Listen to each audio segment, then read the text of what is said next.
Welcome to this session of the Dell Texas Learning Network. This session is empowering students to take ownership of their learning. So thank you for joining us. My name is Eileen Fernandez Parker, and I'll be the facilitator for this session. If you need to contact me, you can reach me at eileen@cultivatingthelearning.com. You can also text me at my phone number here. If you use any of these tips and tricks, would you please, if you're on Twitter, tweet it out and tag me at Cultivate Learn, and also use the hashtag ALPLearn. So here we go for during this training. We would love to see you. So if you wouldn't mind turning your camera on, but also mute yourself so that we have a nice clear audio. And then we're going to be using the chat. Okay, so make sure that you're comfortable with all of those. And here we go. So taking ownership. If possession is 90% of the law, ownership is 90% of the what? And what we're going to do is we're going to use this answer garden to answer that question. If you're not familiar with Answer Garden, it is a website that allows you to poll people, and then it creates a word cloud based on the number of times a word is used. Okay? So when we go into Answer Garden, ownership is 90% of the, and what would you say? So right now this is being recorded without participants, but I want you to see what it would look like. So I'm going to say labor. When I hit enter, it's the first one to go up there. Okay. So if I say work, and this is set so that you can answer it as many times as you want if you have multiple answers, but the teacher can change it to just be set to one answer. So now I've done 3 answers, and now I'm going to do another one so that you can see how multiple answers get bigger. Okay.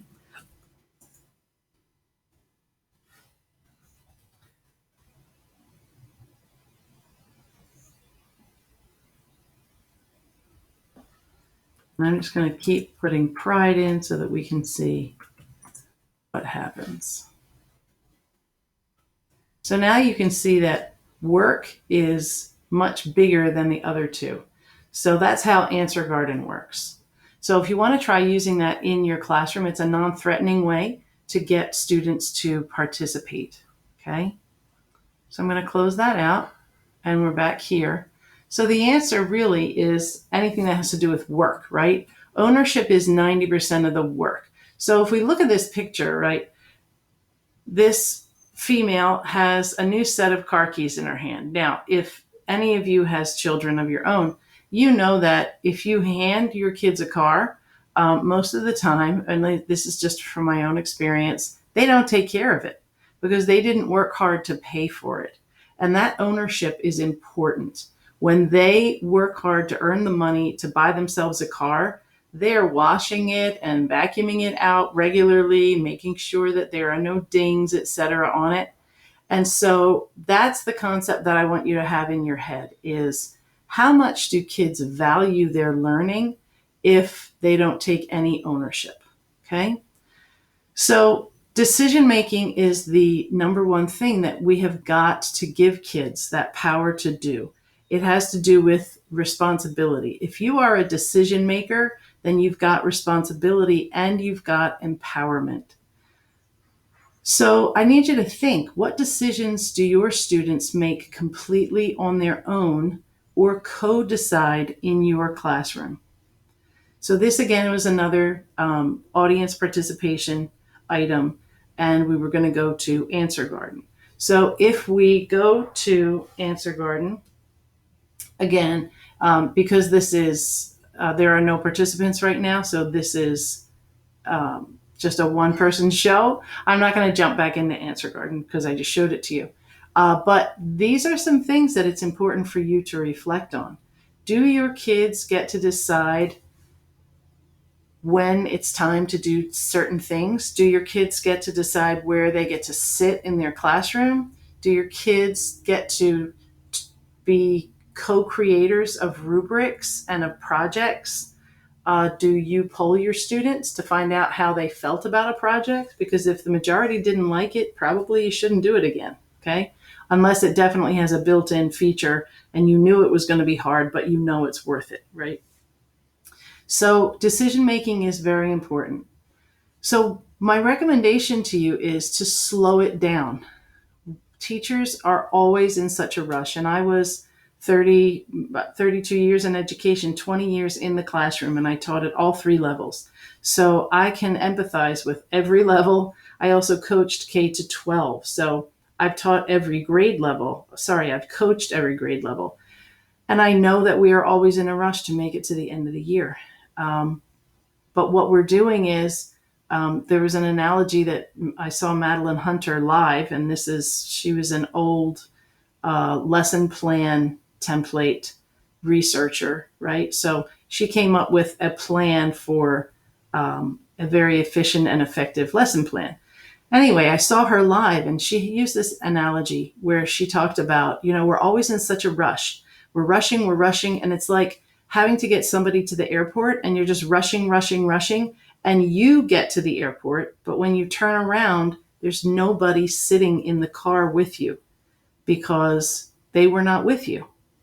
And so it's a really good metaphor for trying to get there, working as hard as you can. And, you covered everything, but did the kids learn it? So what we need to do is we need to slow it down, and we need to use some of what's called noticing and wondering opportunities. They take time to do, so it is slower in the beginning. But what we found is that when you invest the time at the beginning to empower students, and this would be from kindergarten up, that later on in the year, they're able to work faster so that they can catch up on some of that time. But also, if we're starting it in the earlier grades, then when they come to you, right, even if you're second grade, if they've already done it in first grade, then they are already empowered to move along more quickly. So it always takes time, right? Change takes time. So what I want to do now is I want to show this video to you. All right, so at the Math Forum, we worry a lot about problem solving and kids thinking about math and kids thinking that they can do math. And I'm going to talk a little bit about ways in which we do that, right? So long ago, sometime in the mid-90s, I was on an airplane and I was flying to Detroit. And I was going to do a sketchpad workshop, okay? So I gave up my window seat to a 3-year-old. And so his dad sat in the middle. It was late at night. The picture should be at night, but I couldn't find one. And the kid's looking out the window, and he's going, "Dad, what's that?" And Dad, being a good dad, is answering him. So, "Oh, it's this. And this goes on for a while. "What's that?" What's the dad answers? That's great. At some point, Dad apparently wasn't paying attention. And so he says, "What's that, Dad?" And I turned and I said to the kid, "Well, what do you think it is?" And he can't answer. I don't remember what it was, but I know it was profound. And so the rest of the flight went on like that. He's saying, "Oh, what's that?" And he said, "What do you think it is?" Eventually he doesn't ask anymore. He just starts talking about what he's seen out the window, right? And so later on, we're walking through baggage claim, and I went ahead, and they caught up with me, and the guy says to me, "I listened to the way that you talked to my kid, and you really made him think." I'm going to talk to my son differently from now on. Thank you. All right? So, all right, another story. So I'm going and I'm going to do a model problem solving with an 8th grade class, and the teacher says to me, "Now, these are our lowest 8th graders, so don't expect too much." Okay? So I drew this on the board, and I asked them to write down things that they notice about the picture. All right? So they're writing, and then we said, "We're going to share some stuff that you notice." All right? So we start gathering things together, and we start recording things on the board. And I know that you are all noticing things because that's what you do, right? You're noticing things about this picture, right? So we start making a list. So is your thing on this list? Okay, here's a list of things that they noticed, right? It's very mathematical. These are kids who cannot do math, remember, okay? And they've come up with all this mathematics, right? Their teacher's standing in the back, sort of, picking her job from the floor. So, and there are a couple things on the list that I asked them, "Could you say more about?" So one of them said, "Well, it used to be a square." And so I asked him to come up, and he drew a little box to show what he meant by that. And then another kid said, well, it can be split into 2 rectangles. And so he came up and he drew a line to show us how it could be split into 2 rectangles. For homework, they all got the problem, and they were asked to write down things they remembered. Some of them actually solved the problem, even though they didn't have to. It was about tiles and stuff. And the teacher sent me this excited email, like, my kids actually did mathematics. And I'm like, uh-huh. See, where can we go with that? So another piece to noticing is, can you wonder about things? Can you be curious about things? And instead of asking kids, what don't you understand, or does anyone have any questions? Ask them what they wonder. It displays curiosity, not misunderstanding. One kid wrote in a journal once, I'm wondering if fractions only work with circles, right? That's a whole nother talk. So one thing that we do, you want to stop the kid who you put the problem up, and like 2 seconds later, he's got the answer. So we encourage using what we call a scenario. It's a math story, and it doesn't have a question. All right? So these kids, 9th graders, they're working on a story about the surface area of various shapes, sizes of things. Here's their noticing and wondering sheet, and we're going to listen to a little bit of mathematics on this next thing. They have noticing in one column, wondering on the other, right? So we figured out that the line forms the left equals 1 to the side equals height times width and the front equals length.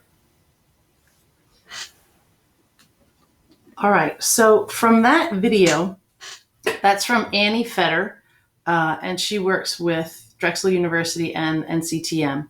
And her thinking here applies to any subject area, right? She talks about the kid who is super fast and has the answer first. Let's set up our room and our plan, our process, so that it's not just about getting the final answer, right? And then let's start using these words about noticing and wondering. What do you notice and what are you wondering? It kind of harkens back to the KWL sheet. What do you know? What do you want to know? And what have you learned? But this is maybe more fluid. And I know plenty of teachers who started with a KWL and then never went back to it. So that could be an issue for why it kind of fell to the wayside. So notice the kids were doing the work. The kids were doing the discussing, and that is super powerful. And there's some research out of Australia with John Hattie, and it has to do with visible learning. And he, through data, just all data, has come to the realization that in a classroom, a regular classroom, students grow about 0.4, and without even having a teacher, just because they matured, they grow 0.2. But if the students are doing the talking and not the teacher, the students grow by 0.8. So these discussions are super important for kids processing and for information being cemented, and also for them to actually have to do the work, right? It's their synapses that have to jump instead of ours. And it shouldn't just be about knowing how to do it one way, right?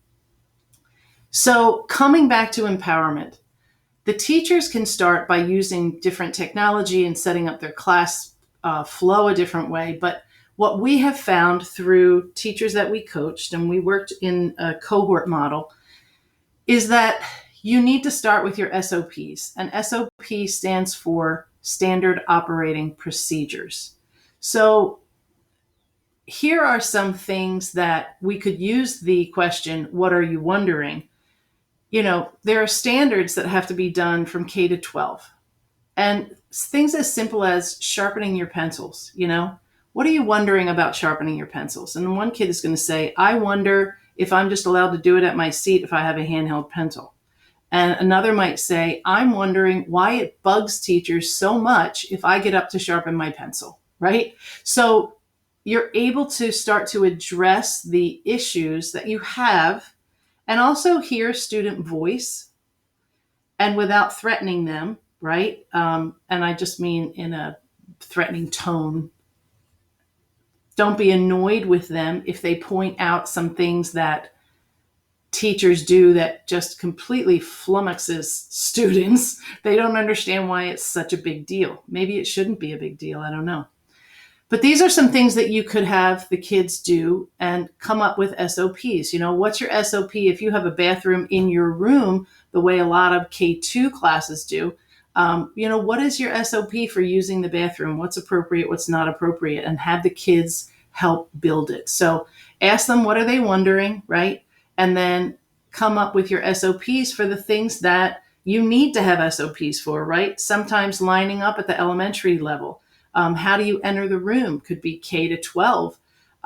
Retrieving and returning devices is definitely something that you're going to need SOPs for. What if my device runs out of charge? What's the SOP for plugging in, right? So the first type of SOP is just directions. It's a how-to step by step. So if you're doing anything in computer science, it's called an algorithm. So if you're looking for a way that you can overlap some of that stuff, you can start using the word algorithm with kids, and then it's less intimidating. Over here on the right, though, we've got a decision-making matrix. And a decision-making matrix is important all throughout life. When businesses are onboarding people as new employees, they go over decision-making answers, right? So the tough stuff, like if a customer is angry, what do you do? What do you have the power to do, right? Can I comp them their dessert? What am I allowed to do? So for decision making, it's all about what should I do next. These are SOPs that you could set up a flow chart for. What should I do next? So I'm finished my work. What should I do next? Should I just sit here and wait for you to tell me what to do? No, because that's a waste of time, right? So that could be an SOP. How about, is my work finished? I worked with a teacher who used rubrics. She was trying to do some PBL, authentic learning, working it into her middle school social studies. And she had an SOP for, is my work finished? And it was questions like, could it be improved? Yes or no? If yes, then what's the next step? If no, then what's the next step? And one of the questions was, is it museum quality? And if the answer is no, then keep working on it, right? And then another popular SOP is, where can I get help? So the old, not so old, but the newer technique of 3 before me definitely works here. But the kids might need an SOP for that. And so it's important for you to write them together and turn them into anchor charts and put them on the wall so that you don't have to keep repeating yourself. All you have to do is point to the sign, right? And eventually the kids get it and they realize, oh, I can just look at the sign and answer the question myself, right? So as much as possible, write those SOPs together, because if you don't, and we've got research behind this, the kids don't care. They don't care if you list a bunch of rules and have them sign it as a contract. All you did was waste your time and waste paper, okay? So try these SOPs as a starting point for empowerment, right? You're not going to have full empowerment overnight. It's going to take time. So here are some examples of decision making, right? Keep iPads in a safe place. Hold iPads with 2 hands. Clean your hands before using.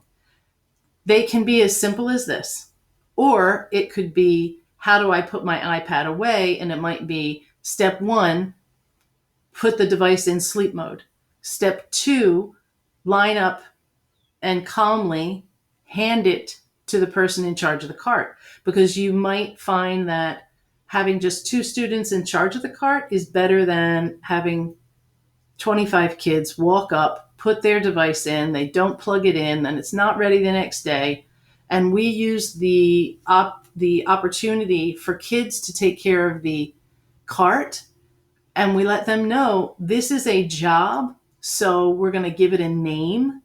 And then when they go to apply for a job, they have some experience to put on that application or on a resume that they have created. All right. So think about that way. So this is an example of a decision matrix. And this is when a student is having trouble with the device, and it's a troubleshooting matrix. So my iPad hates me. And then here's the question. Is it frozen? Yes. Then do a hard restart. And then they come down here. Can you complete the task? If the answer is yes, then go ahead and complete the task. If the answer is no, then since they already did this other thing, then they can add their lists their name to a list on the board, right? But if we go back up here, is it frozen? No, it's not frozen. Did you refresh the app or the site? If the answer is no, then go ahead and refresh. If the answer is yes, then check the tracker to see who already completed it and ask somebody in the room for help. Can you complete the task? If the answer is no, then you can go back up here and try again. But you can also come down here to no and put your name on the board. So it takes time to flesh this out and to show kids, help them know what to do, but it's definitely worth it. Think about how much you troubleshoot in your class. And having this SOP on the board just helps the kids with decision making. Now, notice this is also, it looks kind of technical. So you're also exposing kids to if-then statements in coding, which again is super important for their future and our future, right? And if they get used to doing this, then when they actually have to do it for computer science, they're going to be way ahead of the game. All right. Now, I created this inside an add-on in Slides.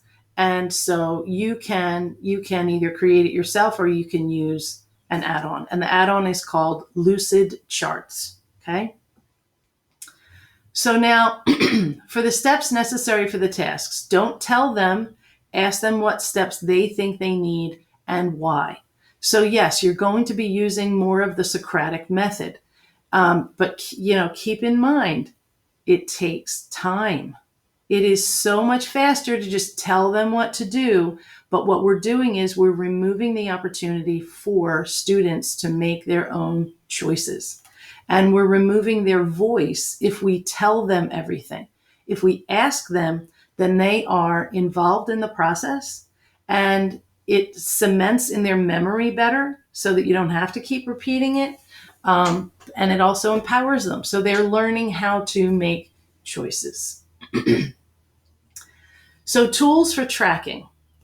So as we are empowering students more and more, the tool that I have found to be the most valuable is a spreadsheet. Whether you're using Excel or whether you're using Google Sheets doesn't matter.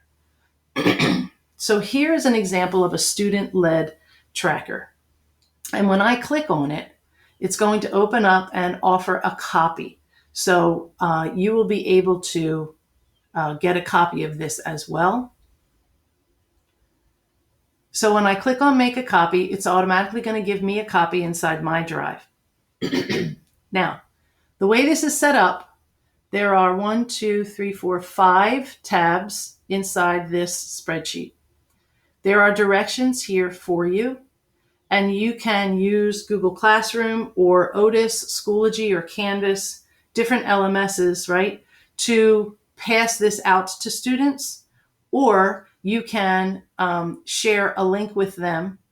And the trick here is, if you can see up top on my address bar, if I erase everything back to the slash and I type the word copy, that is what creates the force a copy mode. So if you can share this link out with kids in a Zoom or Google Meet chat, and then you can just erase this and type copy, or you can just give them that link and then have them go to File, Make a Copy.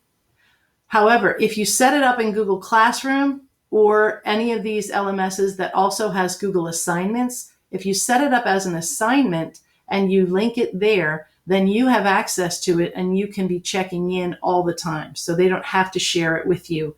It's automatically shared with you, okay? So the directions are here for how to use this, and I'm just going to go over one of these. You can use this for personal goals. I've clicked on the tab at the bottom. If you are doing a passion project, which is a really nice early finisher task, then they can be tracking what they're doing to finish their project. If you have digital content that the kids are using, like Khan Academy or Alex or iReady or Achieve 3000, any of those, the kids need to be tracking their growth. And this is something that is simple enough for kids to use. And it helps them by helping them plan and then helping them see how they did. So let's just look at what is inside this spreadsheet. So in column A, they have to put today's date, okay? In column B, they have to write, today I worked on. So the example is clauses in no red ink. And then C is all about this task supports my learning by, and then they have to think about, well, how did it help me? And then here they're going to grade themselves on 3 items: work ethic, growth, and use of time. Now, this is already conditionally formatted so that all they have to do is put the number in that goes with the answer key up here, right? So if the work ethic is a 3, then when they hit enter, it's automatically going to turn green. So this is like a stoplight. Red is 1, which is poor. Yellow is 2, which is okay. And 3 is excellent. Okay. And then here, before they close out of this sheet, they have to say, next cycle, I need 2, because a cycle might be every Wednesday or Tuesday, Thursday, or it could be every day. So it just says next cycle. And then over here in column H, there is a reflection portion. So they have to reflect on, how they think they did. Now up here at the top, in this spot right here, they can add their name. So if it were mine, it would say Eileen's digital tracker. And then it's important for the kids to set goals for the unit. So the goal might be, I want at least an 85% on no red ink for clauses. Okay. Now this can change. You don't have to keep track of all of those. The kids can change it. If they've reached that goal, then they can go ahead and move along. Okay. So these are things that you can do also for behavior, because of course, behavior is one of our biggest hurdles. If we've left kids to their own independence, then there's got to be some responsibility. Okay. So this wouldn't say anything about no red ink here. This might be all about getting work done, right? Not being distracted.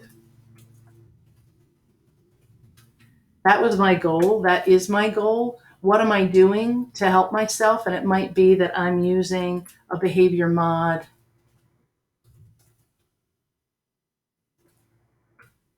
card that they might have taped to their desk, just to track how many times they got distracted, how many times they stopped themselves from staying distracted. So this is just a way that you can use this tracker for the students to be empowered to do it themselves. Okay. Now I'm heading back to the slideshow. Did we come out of? Yeah, it came out of presentation mode. So I'm going to jump right back in here.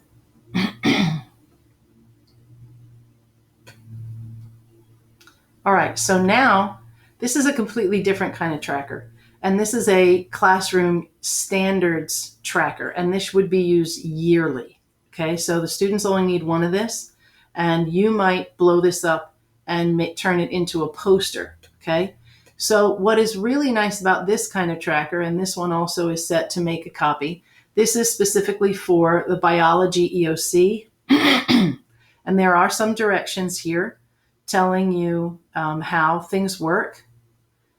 And I've got it set up so that you can have the names along the left in column A and the standards running horizontally across the top, or you can have the kids run along the top and you can have the standards here. So it depends on which you prefer, right? Now, what happens is as you cover information, so you might do cells as a system first, and as students finish, so here's Mickey Mouse, and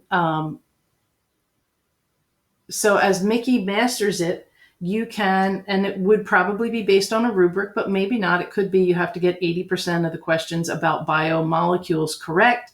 And when Mickey has done that, he can just put an X in the box, okay? And Donald Duck has it, but maybe Minnie Mouse doesn't.